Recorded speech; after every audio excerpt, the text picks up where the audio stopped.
مسافر کسی منزل پر جانا چاہے تو اس کے لیے دو چیزوں کا ہونا ضروری ہے۔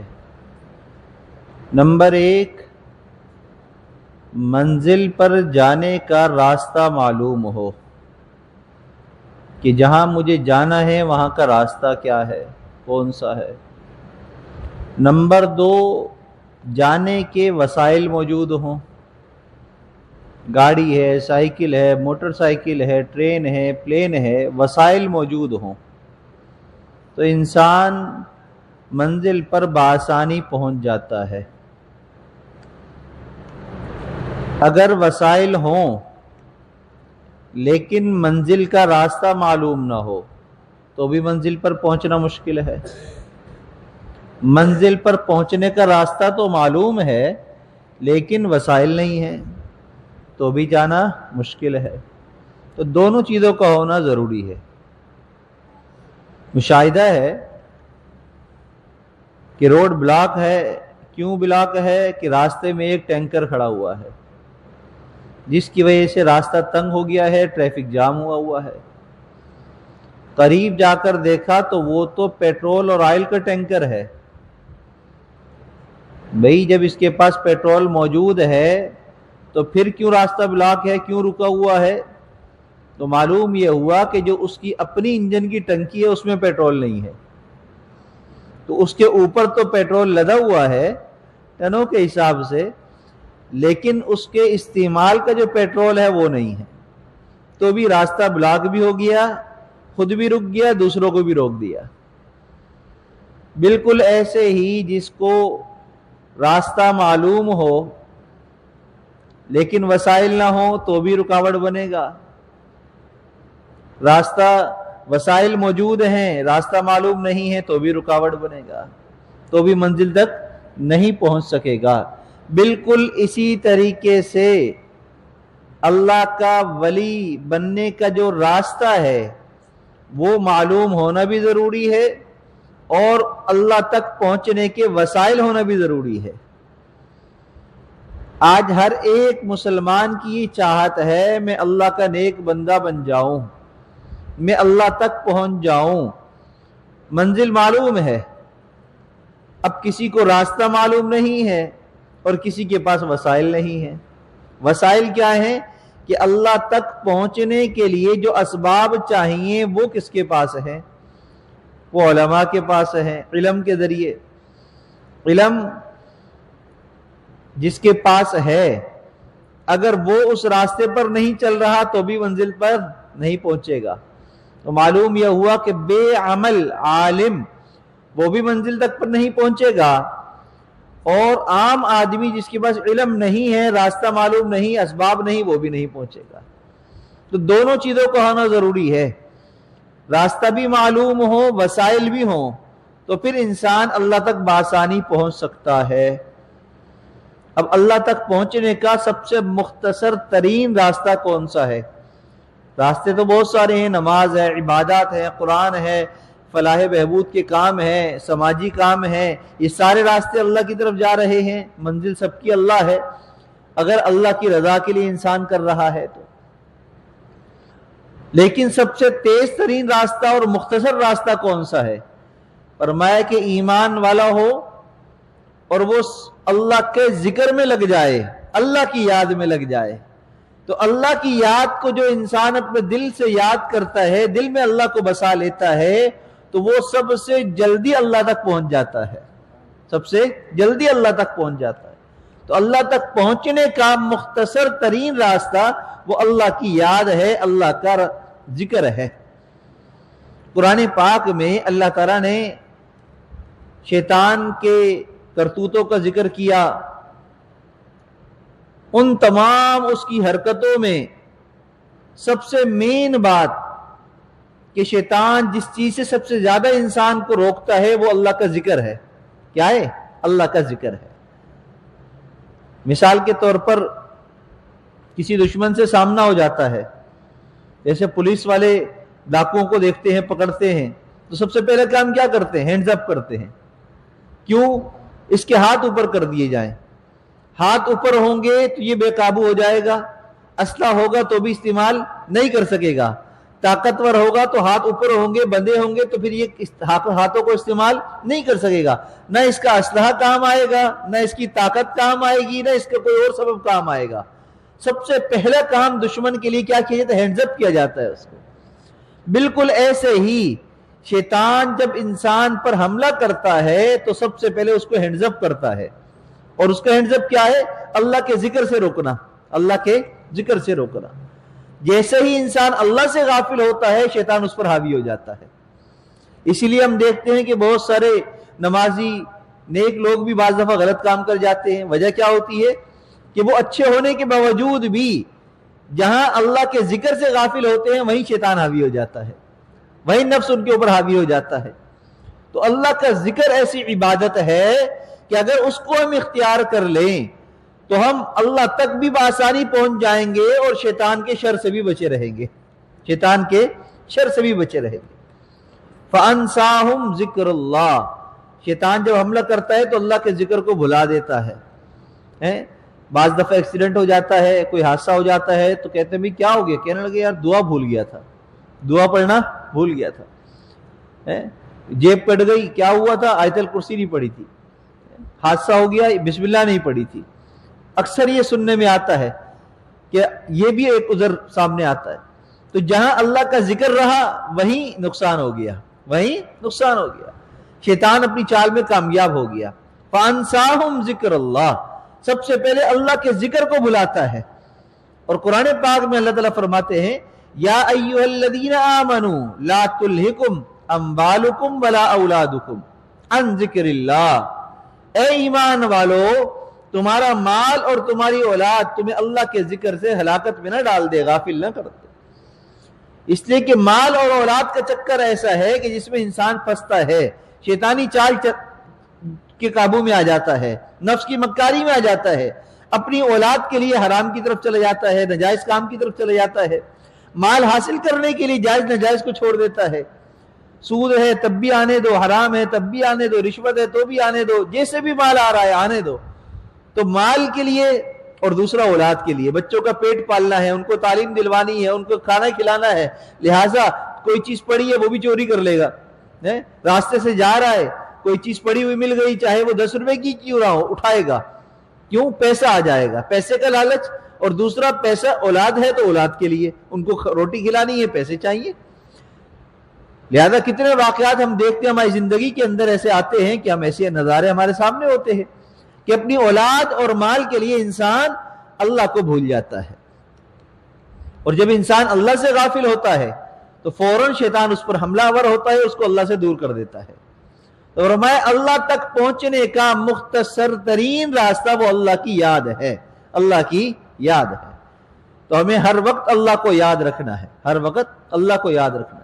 اور اللہ کی یاد جو ہے یہ کوئی نفلی عبادت نہیں ہے، عام عبادت نہیں ہے، یہ تو سب سے خاص عبادت ہے، یہ تو سب سے خاص عبادت ہے۔ نبی کریم صلی اللہ علیہ وسلم پر ابھی وحی نازل نہیں ہوئی تھی، آپ کیا کرتے تھے؟ غار ہیرا میں جا کر اللہ کی یاد، اللہ کا ذکر کرتے تھے۔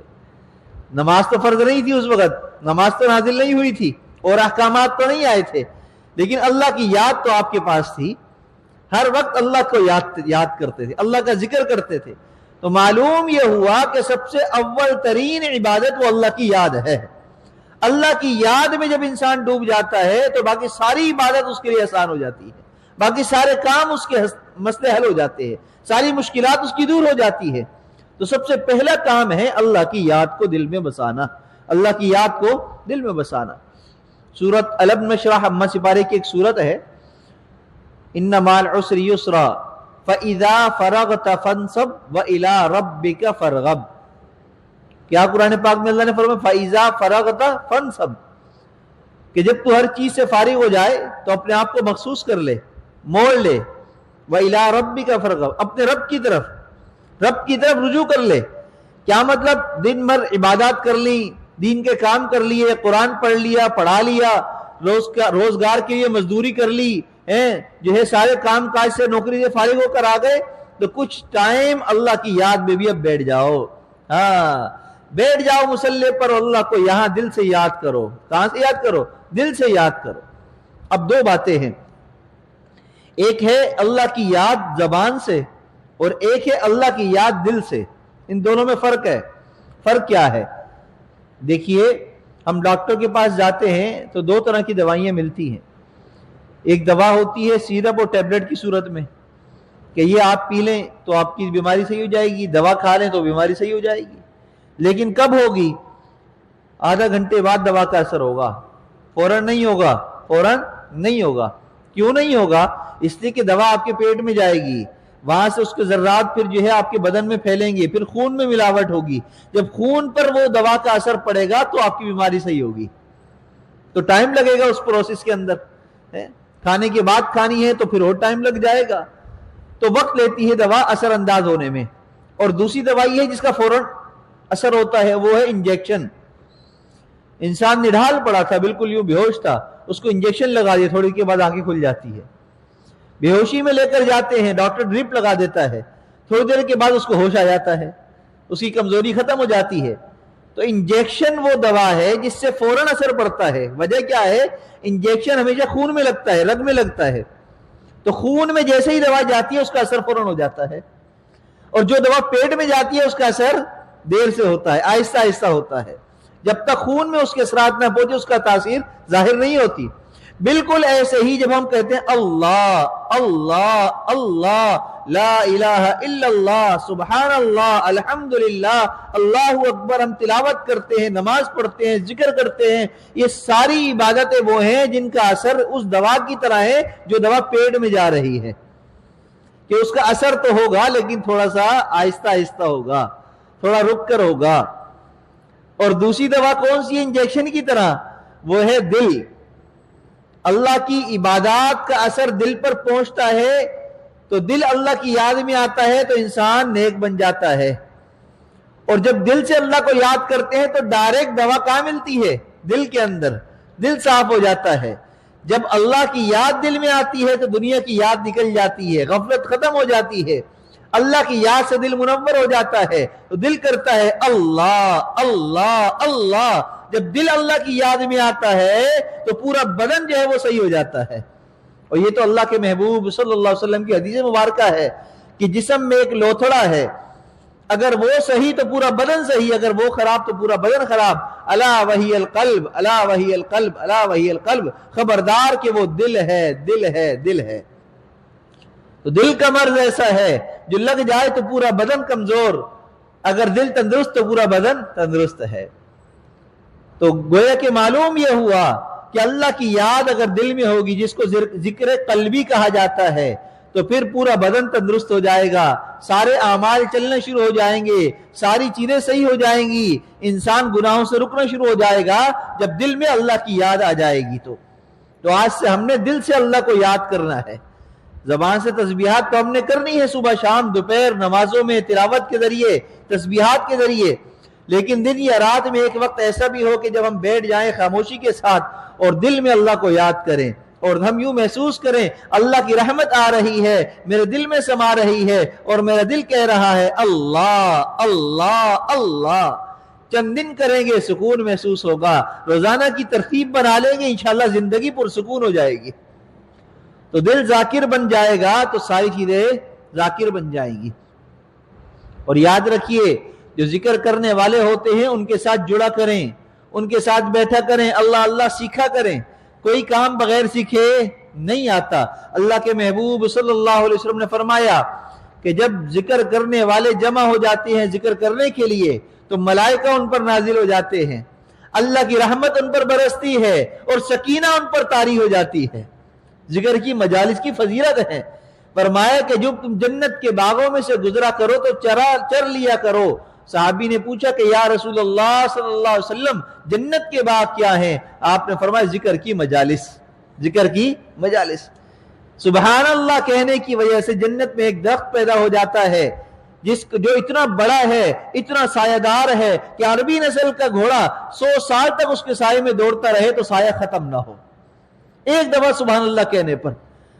تو اگر ہم ہر نماز کے بعد تسبیحات پڑھ لیا کریں، 33 مرتبہ سبحان اللہ، 33 مرتبہ الحمدللہ، 34 مرتبہ اللہ اکبر، تو بتائیے جنت میں کیسے باغات بن جائیں گے، کتنے بڑے بڑے درخت اللہ تعالیٰ لگا دیں گے۔ جب ہم یہاں سے دنیا سے رخصت ہو کر جائیں گے اپنی اصل منزل کی طرف جو اللہ سے ملاقات ہے، اللہ کا دیدار ہے، اللہ کی زیارت ہے، جب اس طرف جائیں گے تو پھر ان اعمال کی قدر ہمیں معلوم ہوگی۔ اب ایک شخص ہے، اس کے پاس ڈالر ہے یا ریال ہے، تو ہم کیا کہتے ہیں؟ بھائی بیکار ہے بھائی۔ کیوں؟ اس لیے کہ یہاں تھوڑی چلتا ہے، یہ یہاں تو نہیں چلتا، یہ تو امریکہ میں چلتا ہے، یہ تو سعودیہ میں چلتا ہے، یہ تو وہاں کی کرنسی ہے، یہاں کی تو نہیں ہے۔ یہاں پر آپ جتنے مرضی رکھو بیکار ہے، پڑے رہیں گے، اس کی کوئی قیمت نہیں ہے۔ لیکن جیسے ہی آپ کا پاسپورٹ بنے گا، ویزا آئے گا، پھر وہ مال قیمتی بن جائے گا۔ پھر یہاں کے جو کاغذ ہیں وہ آپ کو کاغذ کے ٹکڑے معلوم ہوں گے، اب یہ میرے لیے بیکار ہونے والے ہیں، اس لیے کہ یہ میرے کام نہیں آئیں گے۔ آپ 1 لاکھ 2 لاکھ بھی اگر رکھ کر لے جائیں گے تو وہاں جا کر وہ نہیں چلیں گے۔ وہاں اگر کسی بڑی دکان کے اوپر اچھی سی چیز لیں گے جو صرف 10 روپے 20 روپے 50 روپے کی ہوگی، لیکن آپ کہیں گے کہ یہ 1000 روپے لے لیں، کہیں گے ہمیں نہیں چاہیے، ہمیں تو ڈالر چاہیے، ہمیں تو درہم و دینار چاہیے، ہمیں تو ریال چاہیے، اس لیے کہ یہ کرنسی یہاں کی ہے۔ تو ہم جو نیک اعمال کرتے ہیں، اللہ کو یاد کرتے ہیں، اللہ کا ذکر کرتے ہیں، نمازیں پڑھتے ہیں، ان اعمال کی قدر تو ہمیں وہاں معلوم ہوگی۔ جب ہم آخرت کے سفر پر چلیں گے، ہماری آنکھ بند ہوگی، قبر میں رکھا جائے گا، تو وہاں 5 وقت کی نماز جو ہم ادا کرتے ہیں یہ روشنی کی طرح وہاں پر آ جائے گی۔ سورۃ ملک کی جو ہم رات کو تلاوت کر کے سوئیں گے تو وہ ہماری شفاعت وہاں پر کرے گی۔ قرآن پاک کی تلاوت کا اہتمام کریں گے تو قرآن ہماری شفاعت کرے گا۔ تو یہ اعمال تو ہمارے وہاں پر کام آئیں گے، تو پھر ہم حسرت کریں گے کاش کہ ہم کوئی وقت غفلت میں نہ گزارتے، ہر وقت اللہ کی یاد میں لگے رہتے۔ تو آج اللہ نے ہمیں حسرت نہیں، ہمیں مہلت دی ہے، ہمیں موقع دیا ہے، ہم اس موقع سے فائدہ اٹھائیں اور اللہ کی یاد میں اپنے آپ کو لگائیں، زبان سے بھی اللہ کا ذکر کریں اور دل سے بھی اللہ کو یاد کریں۔ اور اللہ کا ذکر کرنے سے بڑے فائدے ہیں۔ سب سے بڑا فائدہ، اللہ مصیبتوں کو ٹال دیتا ہے، آئی ہوئی بلائیں دور ہو جاتی ہیں، مسائل مشقتیں ختم ہو جاتی ہیں۔ فرمایا کہ انسان جب جو ہے سب سے زیادہ پیاسا ہو، اس کو پیاس کی شدت ہو اور اس وقت اس کی پیاس کسی چیز سے ختم ہو جائے تو کتنا خوش ہوتا ہے۔ فرمایا کہ جب موت کا وقت آتا ہے تو ہر ایک کو پیاس لگتی ہے، اس لیے کہ موت بڑی سختی والی چیز ہے اور موت کا ذائقہ ہر نفس کو چکھنا ہے۔ تو اس وقت انسان کی زبان پر پیاس کی شدت ہوتی ہے، چاہتا ہے میں کچھ کھا لوں، کچھ پی لوں، میری پیاس بجھ جائے۔ اللہ کے محبوب صلی اللہ علیہ وسلم نے فرمایا اپنی زبانوں کو اللہ کے ذکر سے تر رکھا کرو کہ موت کے وقت کی پیاس کو اللہ کا ذکر بجھا دیتا ہے۔ ہاں، موت کے وقت کی پیاس کو اللہ کا ذکر بجھاتا ہے۔ قیامت کے دن جب جنت جہنم کا فیصلہ ہوگا، فرمایا کہ پل صراط پہ سے گزر کے جنت میں جانا ہوگا، جو انسان اپنی زبان کو اللہ کے ذکر سے تر رکھے گا، اپنے دل کو اللہ کی یاد سے ہمیشہ منور رکھے گا، پل صراط پر تیزی سے گزر جائے گا، پل صراط پہ تیزی سے گزر جائے گا۔ ذکر کرنے والے لوگوں کے جو گھر ہیں وہ آسمان والوں کے لیے ایسے ہی چمکتے ہیں جیسے آسمان کے ستارے زمین والوں کے لیے چمکدار ہوتے ہیں۔ تو اپنے گھروں کو ہم ذکر کے حلقے بنائیں، اپنے گھر والوں کو بھی ہم کہیں کہ ذکر کیا کریں، تسبیح پڑھا کریں، اللہ اللہ کیا کریں، زبان سے بھی اللہ کو یاد کریں، دل سے بھی اللہ کو یاد کریں، تو پھر انشاءاللہ زندگی بڑی آسان ہو جائے گی۔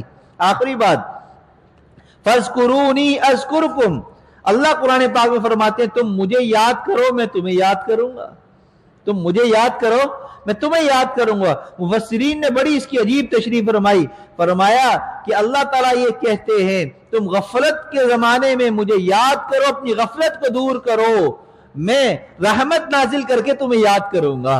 ہاں، تم لوگوں کی خدمت کر کے، خلق خدا کی خدمت کے ذریعے مجھے یاد کرو، میں تم پر اپنی نعمتوں کو نازل کر کے یاد کروں گا۔ فرمایا کہ تم توحید کے علم کو بلند کر کے، توحید کے پیغام کو عام کر کے، توحید کی بات کو دل میں بسا کر مجھے یاد کرو، میں تمہاری اس محنت کے اندر تائید کر کے تمہیں یاد کروں گا۔ ہاں، جو توحید کا ڈنکا بلند کرتے ہیں، ڈنکا بجاتے ہیں، علم بلند کرتے ہیں، اللہ کی مدد ان کے ساتھ ہوا کرتی ہے۔ فرمایا کہ تم نعمتوں پر شکر کیا کرو، شکر کر کے مجھے یاد کیا کرو، میں ان نعمتوں کو میں اضافہ کر کے تمہیں یاد کروں گا۔ تم محبت سے مجھے یاد کرو، میں تمہیں اپنا قرب عطا کروں گا۔ تم خوف کے زمانے میں مجھے یاد کرو، جب تم پر خوف طاری ہو تو تم میری طرف متوجہ ہو جاؤ، میں تمہارے خوف کو امن سے بدل کر تمہیں یاد کروں گا۔ فرمایا کہ تم معذرت معذرت کرو, تم اپنے گناہوں پر نادم ہو جاؤ, شرمندہ ہو جاؤ, تم مجھ سے معذرت کر کے مجھے یاد کرو, میں تمہاری معذرت قبول کر کے تمہیں یاد کروں گا. فاذکرونی اذکرکم, تم مجھے یاد کرو میں تمہیں یاد کروں گا. تم یہاں لوگوں کی مجلس کے اندر تم مجھے یاد کرو گے, میں اس سے اچھی مجلس جو فرشتوں کی مجلس ہے ان کے سامنے تمہارا تذکرہ کر کے تمہیں یاد کروں گا. اللہ فرماتے ہیں تم جو ہے ہر حال میں مجھے یاد کرو, میں تمہیں ہر حال میں یاد کروں گا. تم مجھ سے سوال کر کے مجھے یاد کرو, میں تمہیں عنایت کر کے یاد کروں گا. جو اللہ کو یاد کرے گا اللہ اس کے بدلے اس کو ضرور یاد کریں گے. ہاں جو ہمارے پاس ہے ہم وہ اللہ کے سامنے پیش کریں. اللہ کے پاس جو رحمتیں ہیں, جو نعمتیں ہیں, جو برکتیں ہیں, اللہ وہ نازل کر کے ہمیں یاد کرے گا. اللہ ہم سب کو ذکر کی حلاوت اور ذکر قلبی کی توفیق عطا فرما دے. وآخر دعوانا ان الحمد للہ رب العالمین.